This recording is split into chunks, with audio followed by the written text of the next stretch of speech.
It's been a good week of preparation. The vibe overall is a hungry one, and it helps not losing on the weekend before and building some momentum, hopefully for this game. So we understand it's a tough challenge going there, and they're a very good team. I mean, they're where they're at for a reason. Physical. They can skin you a bunch of different ways. They can break lines, play central on you. They can go out wide. A lot of service, a lot of numbers in the box. They just pose. They just constantly pose these questions that you have to solve, and you can prep as well as you can, but you still need to make some plays in the box, and hopefully we're efficient to going the other way. But it's a game we're looking forward to. We understand the hoopla behind this game with apparently they signed some German player, and he's going to be in this game, and I'm sure it's going to be a real circus. But that's great. We should embrace that on our end and enjoy being part of these big moments that the league has to offer. All right, thanks for that. Who wants to kick us off? Questions on Zoom? Victor, Jorge, Jesus? You'll go with Victor. Thanks, Victor. Hey, Victor Riza here for Sport Destination in Soccer Texas. I kind of want to start on that because it has been a story this week. Have you followed this, I'm sure, as a side story, the Tomas Muller arrival, the press conference, the first training, and is that part of the added motivation? I mean, I'm just going off of some of the games, let's say LAFC, it seems like those type of games bring out the best from your team. Do you sort of see that coming into fruition this week because of the Tomas Muller signing? I hope so. I hope it brings, as I said, I hope it brings some excitement, and I think as the years go, there's always these games that pop up that have a little something extra for some reason, whether it's a rival game, whether they just signed a player. I was in the first David Beckham game. I remember in D.C. when he first came, I was playing against him, and I remember us stepping up and having a great game in those moments. So it can work both ways, and hopefully it works in our favor. But we're under no illusions that this is a world-class player. I don't anticipate him starting, but who knows? Who knows? I'm sure he'll come into this game, and I'm sure he'll make them better as great players do. And, again, the energy that they have all week and the good feelings and the crowd. And so they're going to have some of that too. So it's just another challenge for us to try to tackle right now on this kind of pathway to trying to get into playoffs. And they stand in our way. And we need to try to get something out of this game. No, I don't want to make this the full Muller show. But One sec. I want to sort of piggyback on just Muller. Because, all right, good to go, Victor. Sorry about that. Yeah, it's all good. You've been in this league for a long time since its beginning stages. Do you get what feeling do you get when you see some of these moments, just as somebody who's been in the league for a long time and been a part of its growth? We're getting used to it, I think, which is probably a good thing. When guys like Mueller come into this league, it's not a big surprise anymore. I think when David came in and Thierry going back to Lothar Matthäus and these players, these were not happening every week. And some of them worked, and some of them were too over the hill to affect our league. And I think that was something that the league has figured out over time. And by and large, when players that are, essentially done with their European careers or getting a little bit older, coming here, they're still having a lot of success. That's the reality. Especially, and every organization is different in what they want for their team, for their organization, for their fans. What is the appetite for that star power, and then coupling that with star power that can still play and affect your team, it can be a powerful thing. I coached Wayne. I watched Wayne Rooney come to our team and elevate our team instantly, not only from his play, but also the players around him. That 1%, 2% that he got out of Lucho Acosta right away because there was more eyeballs, because they were trying to impress Wayne. So, but I've also seen the other side. I've seen guys that come here and aren't up to the challenge and underestimate our league, and it doesn't work out. Or not even underestimate. Maybe they were in the wrong fit for the wrong style and game model and team. So each one's a kind of a one-off. To answer your question, what do I feel about it? I think anything that brings more eyeballs and these guys come and compete and bring our level up, I think it's a good thing. Last one from me. You guys could obviously use 3 points this weekend. What are you telling your players ahead of this challenge here? Try to get 3 points, but you have to do it in the right way. You just saying, let's go get 3 points without a plan doesn't make much sense. So, we try to give them a game plan that is logical and one that, offers us the best chance to get a result in this game. And when they came here,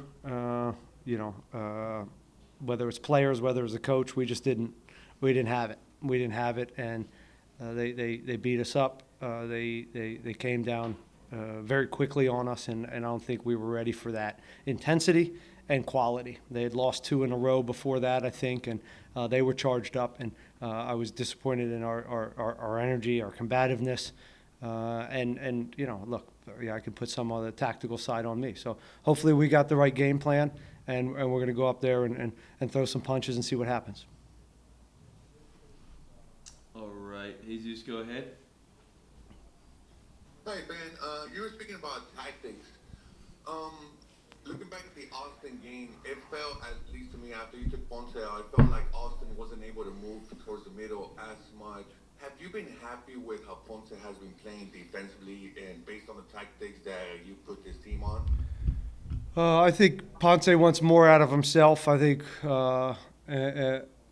it's when you have a season when it's choppy through injury, it's always tough to find your rhythm. He's still scoring goals. He's still putting himself in good spots. And his defensive effort should never be questioned on a guy. I don't care. On his worst day, he still defends as good as any defender in this league. So that's certainly not the question. I've said this from day one. We got to provide him and keep putting him in good spots. And then he's got to continue to be available and mobile and do his job underneath. Also be a threat in behind. It's a tall task to be a forward for our team. And we keep working with him. He keeps pushing himself physically to get back to, I think 100%. So I think if anything, it's that choppiness through these little nagging injuries throughout the year that has maybe not allowed him to be at his best. But we're all a part of this. This isn't individuals. That you can make that case for everybody this year, and the coach as well. We saw Jack play a lot more towards the middle in the Austin game, mainly towards the second half of the game. Is that somewhere where we can see him play more throughout the rest of the season? Listen, part of Jack's good results. Yeah, part of Jack's maturity is figuring out what the game needs for him to impact it on the offensive end, and he's starting to figure that out. And teams are circling him, as I've said many times. They're getting after him. They're going to be physical with him. So how can he manipulate the game offensively? How can he find the next pocket and be in the still get as many touches as he needs to so he can affect the game? And final question for me, going back to the Austin game, when you saw those last 20, 25 minutes, you saw how well the team played. Were you asking yourself, where the hell was this team in the first half?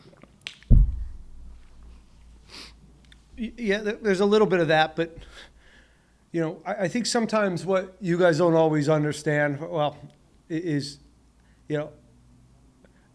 we've had some guys that come off the bench and have good performances, and then they've, get starts, and then maybe the performances isn't at the level, and then they, so still figuring this out of who's ready to go from the get-go is a challenge that I've had, and it's on me to figure that out. At Austin, it wasn't necessarily, I don't know if it was the group, but really the story of that was just turnovers. There was 20 turnovers in that first half that we just pissed the ball away against a team that likes to have the ball as well. So I don't care what half you do. If you just give the ball away in areas where we don't need to give the ball away 20 times, not a good recipe. So those are individuals. And that wasn't like, oh, this guy did 20 or this guy did 15 and this guy did 5. It was like 2 there, 2 there, 2 there. So I can't take the whole group off. And then it was down 2-0, and then it's game state. In some ways, it's when you come in as a sub and it's 2-0 down, you're going. It's a different mindset from a mindset of starting. So we just got to keep pushing. It's good to have guys off the bench, but I'm also looking for guys to take the reins and say, "This is my starting spot. You're not taking me out, coach. I want to start every game." And we're still looking for that. Perfect. Thanks so much, Coach. Thank you. Jorge, go ahead.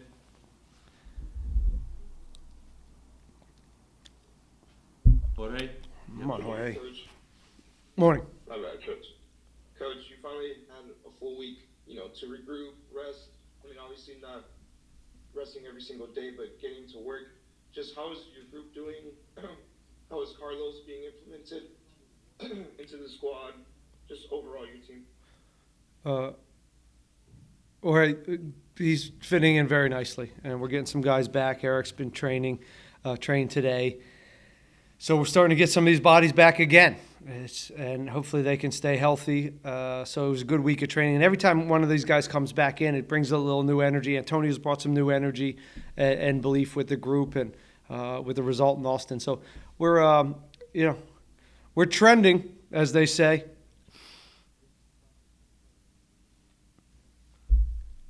Coach, you mentioned earlier as well, the team, Vancouver came here, took 3 points from you. You're a good side.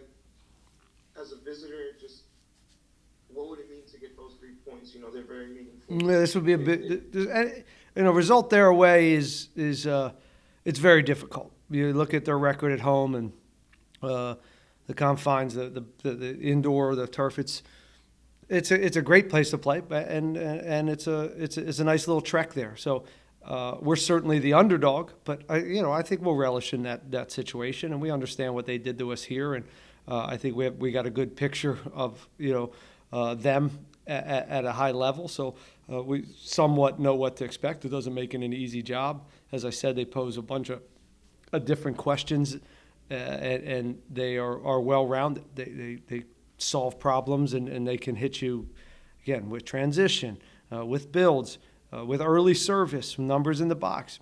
So it's not a one-trick pony. We just have to be at our best in what we do, and both with the ball and without.